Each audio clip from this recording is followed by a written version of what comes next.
सभी विद्यार्थियों का मेरे YouTube चैनल पर स्वागत है। उम्मीद करता हूँ कि आप सभी बहुत अच्छे से होंगे।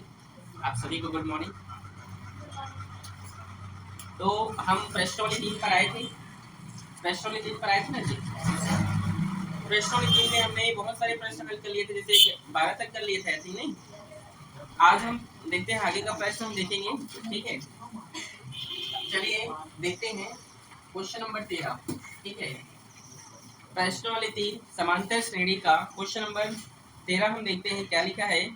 किसी समांतर श्रेणी के पिंवें क्यूमें आरवें पदों का योगफल क्रमशः a, b, c है।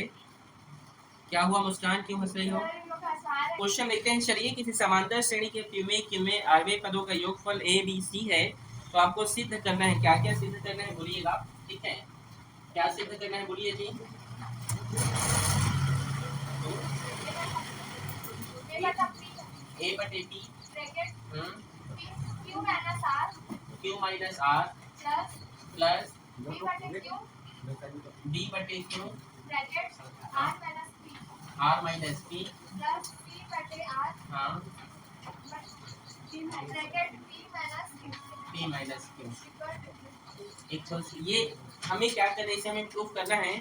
और हमें क्या दिया गया है, हमें दिया गया है कि समांतर श्रेणी के पिंवें पद मतलब एस पी का जो योग है वो क्या है, ए है। यही दिया है ना। और दिया है एस क्यू का क्या दिया है, बी, और एस आर का सी, यही दिया हुआ है। हम मतलब जहां जहां पर एन है वहां पर क्या लगेगा, पी, और इसमें क्यू, और यहाँ पर आर लगेगा ना। मतलब जहां जहां पर एन दिखेगा वहां पर तुम्हें क्या लगाना है, पी लगाना है, ठीक है ना। मतलब इस वाले लाइन पे, इस वाले समांतर श्रेणी से इस वाले समांतर श्रेणी पर क्यू लगाना है, ठीक है। और इस वाले पे आर। समझ में आया, आया कि नहीं? तो चलिए लगाते हैं। फॉर्मूला तो आप जानते हैं सभी, क्या होता है फॉर्मूला, यहाँ पे लिखते रहा हूँ। S N equal to N by 2 और 2a प्लस एन माइनस 1 और टी, यही होता है फॉर्मूला, आप सभी जानते हैं। yes, अब उसको क्या करना है, मुझे यहाँ पर पुट अप करना है। तो एन की जगह क्या रहेगा यहाँ पे, p बटे 2, 2a प्लस p माइनस 1 और d की जगह d, ठीक है। समझ गए? तो यहाँ भी क्या होगा, q बटे 2 और होगा 2a प्लस q माइनस 1 और ये होगा d। यहाँ क्या होगा, r बटे 2, 2a प्लस r माइनस 1 और d। समझे कि नहीं आप लोग यहाँ तक? समझ आया? लेकिन देखो, अगर इस तरीके से हमारा जो है वैल्यू आएगा ही नहीं, मतलब हम इसमें a बटे p, अगर जो है हमें a बटे p चाहिए मान लीजिए, तो इस तरीके से आएगा नहीं है। तो मतलब a का मान है यहाँ पर, लेकिन हमें a बटे p का मान अगर निकालना है तो कैसे आएगा, ये p गुणा में है, बराबर इधर आएगा तो भाग में होगा, तो ये a बटे p हो जाएगा, होगा कि नहीं। ये q जो है गुणा में इधर आएगा तो भाग में, तो b बटा q हो गया। ये देखो, ये c गुणा में है, इधर आएगा तो क्या होगा, तो ये r गुणा में इधर आएगा तो भाग में, तो c बटा r हो जाएगा। मतलब मैं यहाँ पर क्या कर सकता हूँ, यही लिख दे रहा हूँ यहाँ पर, मतलब इस p को क्या कर दे रहा हूँ, इधर भेज दूंगा तो a बटा p होगा। ये यहाँ पर 1 बचेगा, ये q यहाँ से निकल गया तो 1 बचेगा ये, और नीचे में q, r निकल गया तो 1 बचेगा, और यहाँ पर r। समझे? समझ आया ना? क्या करो शौर्य, समझ में आया? ठीक है। अब देखो यहाँ पर अब क्या करते हैं, पूछ रहे एलएचएस को पकड़ी और बना दीजिए, ठीक है। एलएचएस में क्या है, ये देखिए, ये पूरा वैल्यू है ना एलएचएस में, है ना। एलएचएस में क्या लिखा है, a बटे p q minus r plus b बटे q r minus p plus c बटे r और p माइनस q। ये आपका क्या है, एलएचएस है। आप a बटे p का मान रखिए, क्या है बटे p का मान, देखो गिवन हो गया हमको। अब a बटे p का मान पता चल गया ना, तो a बटे p का मान चलो यहाँ पर लिखते हैं, क्या है वो, ये a बटे p का मान क्या है बोलो, 1 बटे 2 और 2a प्लस p माइनस 1 और ये d, और क्या बचा यहाँ पर, q माइनस r। क्या बचा जी, q माइनस r। समझ में आया यहाँ तक? जोशी बड़े ध्यान से पढ़ो बेटा, बोर्ड क्लास है, ठीक है। प्लस बी क्यू का मान देखो, क्या है बी क्यू का मान, 1 बटा 2, हाँ 2a, हाँ प्लस q माइनस 1, हाँ, और क्या बचा r minus 3, R minus P. समझ आ गया आप सभी को? फिर प्लस का प्लस, सी बटे आर का मान क्या है? यहाँ पे लिख रहा हूँ 1/2 2a plus R minus one और टी माइनस पी। बोलो किसको इसको समझ में नहीं आया? बताओ तो समझाऊंगा मैं। नहीं आया है तो समझा दूंगा, नहीं तो वीडियो एक बार और देखना, आपको समझ में आ जाएगा। ठीक है, आया चंद्रा जी समझ में? ठीक, थैंक यू। देखो यहाँ पर 1/2 भी गुणा में है और q माइनस आर भी गुणा में है कि नहीं? मतलब ये दोनों गुणा में, मतलब इस दोनों को हम ऐसे भी तो लिख सकते हैं ना, यहाँ पे इसको हम इस तरीके से भी लिख सकते हैं। कैसे देखो बता रहा हूँ, q माइनस आर बटे 2 लिख सकते हो कि नहीं? बोलो लिख सकते हो ना। q माइनस आर थोड़ा एक से होगा तो q माइनस आर और 2 का 2 होगा कि नहीं? अब जो वैल्यू बचे उसको यहाँ पे लिख दो 2a प्लस b माइनस 1। यहाँ पर भी देखो क्या है, r माइनस 1 जब r माइनस 2 बटे 2, क्या बचा यहाँ पर 2a प्लस q माइनस 1 और d बटे, सॉरी समझे आप लोग मैं क्या बोल रहा हूँ? और यहाँ पर भी देख सकते हैं आप क्या बचेगा p माइनस क्यू बटे 2 और अंदर में क्या बचेगा 2a प्लस r माइनस 1। समझ आया आप लोग को? समझे कि नहीं? मतलब q माइनस आर भी गुणा में है और ये भी गुणा में, तो एक साथ लिख दे रहा हूँ दोनों को। समझे यहाँ तक? अब आगे देखिए आप लोग, यहाँ पर देखिए q माइनस आर, मतलब यहाँ पर जो q माइनस आर एक साथ है, इसका गुणा एक बार क्या होगा 2a के साथ होगा। मतलब इतना वैल्यू का गुणा एक बार 2a के साथ, एक बार p माइनस 2 1d के साथ। नहीं समझे? यहाँ पर जो वैल्यू आपको दिखाई दे रहा है ना, इस पूरे क्वांटिटी का गुणा इसके साथ होगा 2a के साथ, और इसका फिर गुणा इसके साथ भी होगा। मतलब इसका गुणा इनके साथ भी और इनके साथ भी होगा। नहीं समझे? जैसे अगर मैं लिखूं x माइनस वाई और मान लीजिए 2x इसको प्लस 2, तो इस x का गुणा इस दोनों के साथ होगा और y का भी गुणा इन दोनों के साथ होगा कि नहीं? तो वैसे मैं यहाँ पर बोल रहा हूँ कि यहाँ पर जो है q माइनस आर बटे 2 का गुणा इसके साथ होगा और q माइनस आर बटे 2 का गुणा एक बार इसके साथ होगा। समझे कि नहीं? समझ आया? तो यहाँ पर भी देखो r माइनस पी बटे 2 का गुणा एक बार 2a के साथ होगा और एक बार q माइनस 1d के साथ होगा। ठीक है, p माइनस q बटे 2 का गुणा एक बार 2a के साथ, एक बार r माइनस 1d के साथ होगा कि नहीं? होगा ना? समझे यहाँ तक? तो चलिए यहाँ पर देखो, अगर गुणा हम करा रहे हैं, मान लो ध्यान से देखना बड़े ध्यान से, तो ये जो 2 है ये q माइनस आर बटे 2, ये जो 2 है इसके साथ कैंसिल हो जाएगा, ये 2 है इसके साथ कैंसिल हो जाएगा, ये 2 इसके साथ कैंसिल हो जाएगा। होगा कि नहीं? होगा ना? नहीं समझे? ये 2 इस 2 के साथ कैंसिल, लेकिन जब इसके लिए हम गुणा कराएंगे तो ये 2 जिंदा है। समझे ना? इतना क्वांटिटी इसके लिए भी है और इतना वैल्यू इसके लिए भी है, तो ये 2 इसके लिए भी तो आएगा ना? नहीं समझे मैंने क्या कहा? समझ गए ना? समझे आप लोग? मतलब ये 2 इसके लिए भी, ये पूरा वैल्यू इसके लिए भी है और ये पूरा का पूरा वैल्यू इसके लिए भी है, तो ये 2 जो है इसके लिए कट गया लेकिन इसके लिए जिंदा है। ठीक है, समझे कि नहीं? समझ गए? ठीक, तो आगे देखो जो जो वैल्यू है उसको हम लिखते हैं। ठीक, कट गया। अच्छा ये तो सब कट गया, देखो कट गया ना, लेकिन यहाँ पर देखो अगर हम q माइनस आर का गुणा a से कराते हैं, r माइनस p का गुणा a से कराते हैं, p माइनस q गुणा a से कराते हैं, उससे अच्छा सभी में a आ रहा है तो a को ही कॉमन ले लो भाई। a को क्या ले लो? तो क्या बचे अंदर में देखो तो q minus R plus r minus p plus p minus. समझे कि नहीं? नहीं समझे? मैंने क्या किया, ये यहाँ भी a है, यहाँ भी a है, यहाँ भी, तो उसको कॉमन ले लिया और वो एक इसके किससे के साथ गुणा होगा, इन सभी के साथ गुणा हो रहा है, तो एक को ही बाहर लिख दिया। ठीक है, यहाँ तक कोई दिक्कत किसी को नहीं? अब यहाँ पर देखो क्या क्या बचा है, प्लस अब देखो q माइनस आर बटे 2 का गुणा इसके साथ भी होगा, तो सब में देखो यहाँ भी डी है, यहाँ भी डी है, यहाँ भी डी है ना, और ये 2 सबके लिए है कि नहीं? तो बाहर में कॉमन लेता हूँ मैं डी बटे 2, इसको डी बटे 2।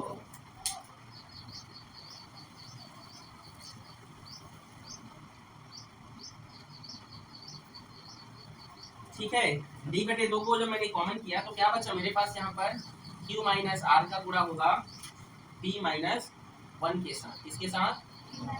ठीक है, और r माइनस p का गुणा होगा, r माइनस p का गुणा होगा q माइनस 1 के साथ, ठीक है।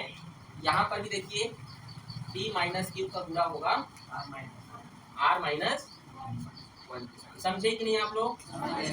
समझे कि नहीं? फिर से समझाऊं? चलो देखो, ये q माइनस आर बटे 2 का गुणा p माइनस 1 डी के साथ है, तो d बटे 2 को मैं कॉमन कर लिया तो q माइनस आर और p माइनस 1 का गुणा होगा। यहाँ r minus p q minus 1 वही जो गुणा हो रहा है इसको लिख दिया, ठीक है। यहाँ देखो ये q है, ये माइनस q है, कट गया, माइनस r प्लस r कट गया, माइनस p प्लस p कट गया, तो यहाँ 0 बचा और ये 0 का मान क्या हो गया? 0 हुआ, होगा ना। और d बटे 2 अब देखो गुणा करेंगे, q p का गुणा हुआ तो p q हो गया, p को आगे लिख दिया और q वन जा q, समझे। माइनस आर और p का गुणा हो तो माइनस पी आर, ठीक है। फिर माइनस माइनस प्लस और आर बन जा, समझे कि नहीं? कि जैसा वैसे गुणा में लिख दूं, जैसे ये देखो क्यू पी है तो क्यू पी भी लिख सकते हो, ऐसा नहीं है। कैसे ऐसे लिखूं कि वैसे लिखूं? ऐसे लिख दो, बढ़िया समझ आ रहा है ना? देखो जी, क्यू पी का गुणा किए हैं तो क्यू पी हो गया, या पी क्यू भी लिख सकते हो, ठीक है। फिर क्यू वन जा क्यू, माइनस प्लस माइनस और आर पी का गुणा होगा तो आर पी भी लिख सकते हो या पी आर लिख सकते हो, ठीक है। प्लस का प्लस, फिर आर का गुणा क्यू के साथ, ठीक है, तो लिख दीजिए क्यू आर लिख देते हैं, क्या लिख देते हैं? क्यू आर, ठीक है। फिर यहाँ पर minus R, minus plus minus, ये पी क्यू हो गया, ठीक है, और माइनस माइनस प्लस पी बन जा पी, समझ गए? पी आर का पी आर और पी बन जा पी, माइनस माइनस प्लस, ये होगा आपका, एक मिनट रुको, माइनस प्लस ये माइनस होगा और ये क्यू आर होगा और माइनस माइनस प्लस क्यू बन जा क्यू, समझे कि नहीं? आया? आ रहा है ना समझ में?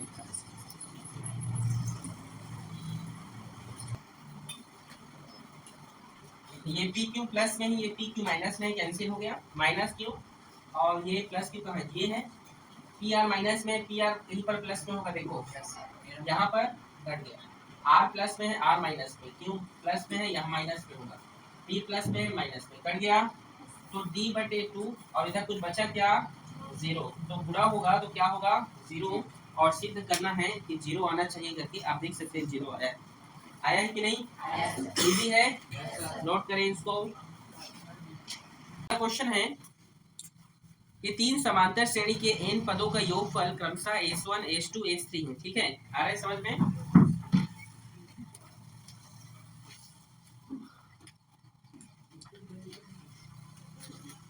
S3 हो तो सिद्ध करना है आपको S3 equal to S2 minus S1, ये आपको क्या करना है? प्रूफ करना है, ठीक है। तो चलिए स्टार्ट करते हैं। क्वेश्चन नंबर 14 है ये, ठीक है। 3 समांतर श्रेणी ये बोला है S1 S2 और S3, और इसका जो है प्रथम पद एक है। अच्छा मैं कौन सा, अरे 15 का पढ़ दे रहा था क्या? 3 समांतर श्रेणियों के n पदों का योगफल क्रमशः S1 S2 S3 है, यदि प्रत्येक श्रेणी का प्रथम पद 1 और सर्वांतर d है, सर्वांतर क्रमशः 1 2 3 है, तो सिद्ध करना है S1 प्लस, बोलो इस क्या सिद्ध करना है? S1 plus S3, S1 plus S3 equal to 2S2, ये सिद्ध करना है, ठीक है। तो चलिए हम पहला समांतर श्रेणी बनाते हैं, ठीक है। क्या बनाते हैं?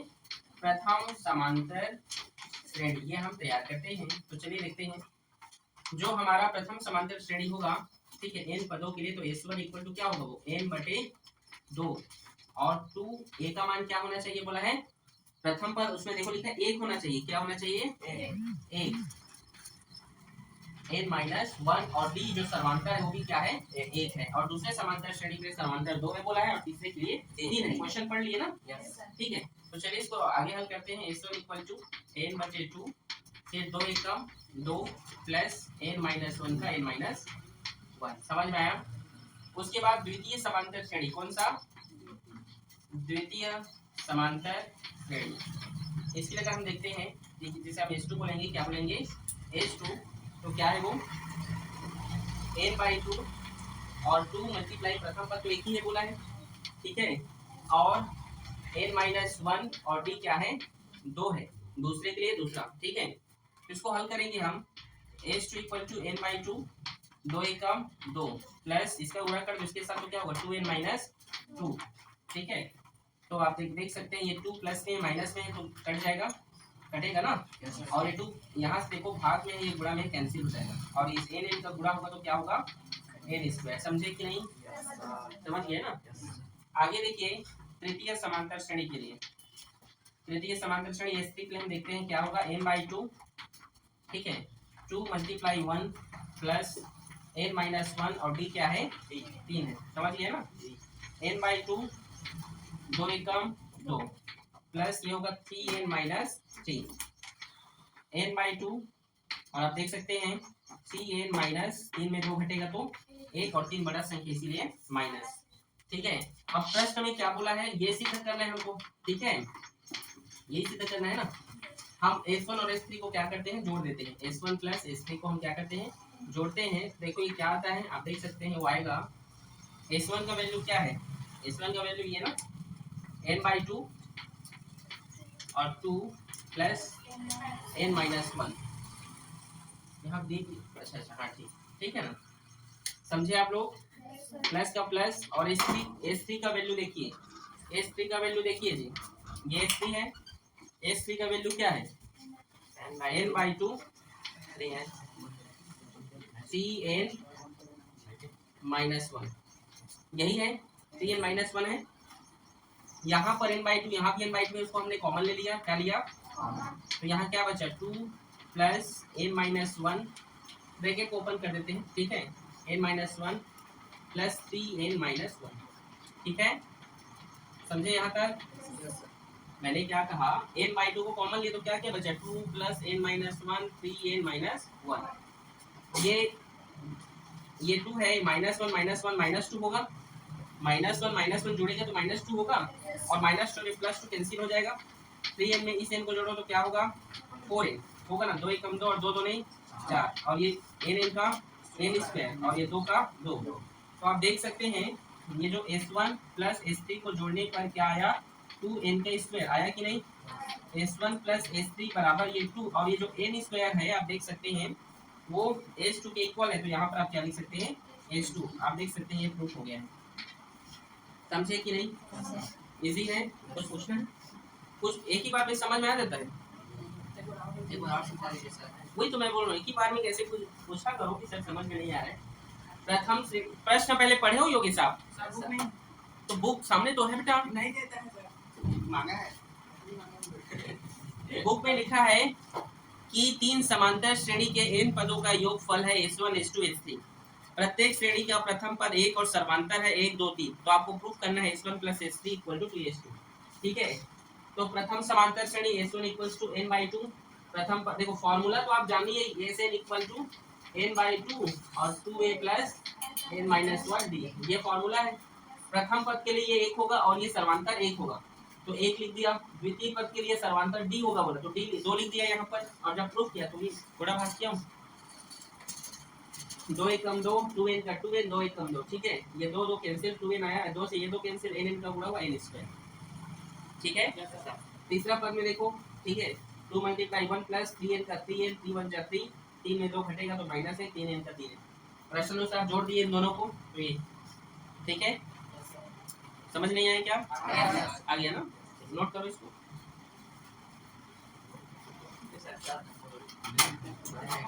अगला क्वेश्चन देखिए क्या है अगला क्वेश्चन, यदि किसी समांतर श्रेणी के n 2n 3n पदों के योग S1 S2 S3 हो तो सिद्ध करना है, क्या सिद्ध करना है, क्वेश्चन नंबर कितना है 15 ना, क्या सिद्ध करना है बोलिए, S3 बराबर 3 ब्रैकेट में S2 माइनस S1, सेम ऐसी क्वेश्चन है ये, ठीक है।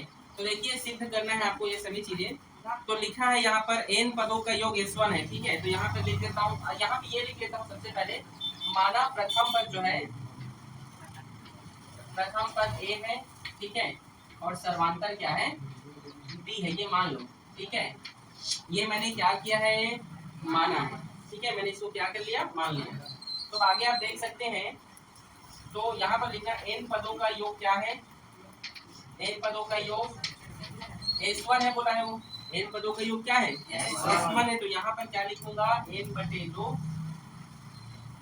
अच्छा ऐसे लिखो, माना प्रथम पद है और अंतिम पद इस फॉर्मूले से बनाता हूँ, इसमें कुछ दिया भी नहीं, इस फॉर्मूले से बनाऊंगा और इसी हो जाएगा, अंतिम पद क्या है ऐसा बनाने से क्या होगा लंबा नहीं जाएगा क्वेश्चन, ठीक है, इजी रहेगा, हाँ इस हिसाब से इजी रहेगा, ठीक है। चलो देखते हैं, ठीक है। अंतिम पद क्या है, एल है। तो S1 बराबर एक फॉर्मूला होता है n/2 a प्लस एल होता है ना, तो यहाँ पर लिख के रहा हूँ, ऊपर देखो गुड़िया a प्लस एल, ठीक है, ये है समीकरण 1, ठीक है। उसी प्रकार 2n पदों का योग क्या है, 2n पदों का योग S2, तो यहाँ पे क्या लिखूंगा 2n, क्या लिखूंगा, और यहाँ पे लिख सकता हूँ a प्लस एल। समझ में आया, इक्वेशन नंबर 2, समझे। अगला है 3n पदों का योग, किसका जी, S3। आप चाहे तो यहाँ पर S2 को कटा सकते हैं, लेकिन मैं नहीं कटा रहा हूँ जानबूझ के, क्यों, अभी अगले स्टेप में पता चलेगा, ठीक है। तो यहाँ पर क्या लिखेंगे, 3n बोला है तो 3n/2 और a प्लस एल, समझे, समीकरण ठीक है। अब प्रश्न अनुसार मैं क्या करूंगा, समीकरण 2 और 1 को घटाने पर, ठीक है, समीकरण 2 में 1 को घटाने पर, क्या करने पर जी, घटाने पर, घटा देते हैं, चलिए। तो समीकरण 2 ये है, ठीक है, S2 माइनस S1 घटाते हैं तो समीकरण 2 ये है ना, 2n/2 और है a प्लस एल, और घटाते हैं माइनस 2n/2 है ना, n/2 और a प्लस एल। समझे कि नहीं मैंने क्या कहा, नहीं समझे। समीकरण 2 में घटाने पर, समीकरण 2 क्या है, ये है 2n/2 a प्लस एल, और समीकरण क्या है 8/2 a प्लस एल, है ना। अब इसको चलिए हम घटाते हैं, ठीक है। तो यहाँ पर जो जो चीज कॉमन है ना उसको कॉमन ले लो। तो a प्लस एल कॉमन दिख रहा है कि नहीं, यहाँ भी a प्लस एल है, यहाँ भी a प्लस एल है कि नहीं, उसको कॉमन लिख लीजिए, a प्लस एल को क्या ले लो, कॉमन। तो क्या बचेगा देखो, तो यहाँ पे 2n/2 माइनस n/2, समझे। ये सीरीज चलते आ रहे, चलने दो। नहीं समझ आया जोशी, ये a प्लस एल इधर भी एक बार लिख लो, कॉमन ले लिए, तो 2n/2 बचा और n/2 बचा, ठीक है। S2 minus S1 equals to a plus L, ठीक है। और यहाँ देखो अगर हर समान है तो एक बार लिखते हैं ना, और यहाँ पे 2n में n घटेगा तो क्या होगा, n आएगा, n/2। अब इसको अच्छे से लिख सकता हूँ मैं यहाँ पर। अब यहाँ पर एक लाइन ये भी लिख लो, दोनों पक्षों में 3 का गुणा करने पर, किसका, 3 का गुणा करने पर, 3 का गुणा करते हैं, दोनों एक पक्ष है 3 का गुणा करेंगे क्या होगा, 3s2 माइनस S1 होगा ना, S2 माइनस S1 होगा, 3 का गुणा करेंगे तो, और इधर होगा आप देख सकते हैं, ठीक है, क्या होगा 3n/2 और a प्लस एल। नहीं समझे, देखो 3 का गुणा करूंगा तो a प्लस एल को अच्छी से लिख रहा हूँ, a प्लस एल उधर हो गया, 3 का इधर भी गुणा हो गया, 3 इधर भी, तो 3 का गुणा हुआ तो 3n हो गया, वो तो नहीं समझे, अंश में होता है ना गुणा, तो 3 वाले 6 मत कर देना, अंश में होता है 3n/2। अब आप देखो जो 3n/2 a प्लस एल है, ये जो आया है ये इसके जैसे दिख रहा है, क्या इसके जैसे दिख रहा है वो, तो क्या है यहाँ पे देख सकते हो 3s2 माइनस S1 बराबर S3, ये किसके जैसे दिख रहा है, S3 के जैसे। और आप देख सकते हैं इसी को हमें सिद्ध करना था, और आप देख सकते हैं सिद्ध हो गया, बस अच्छे से सीधा सीधा लिख देखो, कठिन है क्या, ये सिद्ध हो गया, बोलो कठिन है, इजी है। आज के लिए बस इतना ही, आगे हम बेटा कल देखेंगे।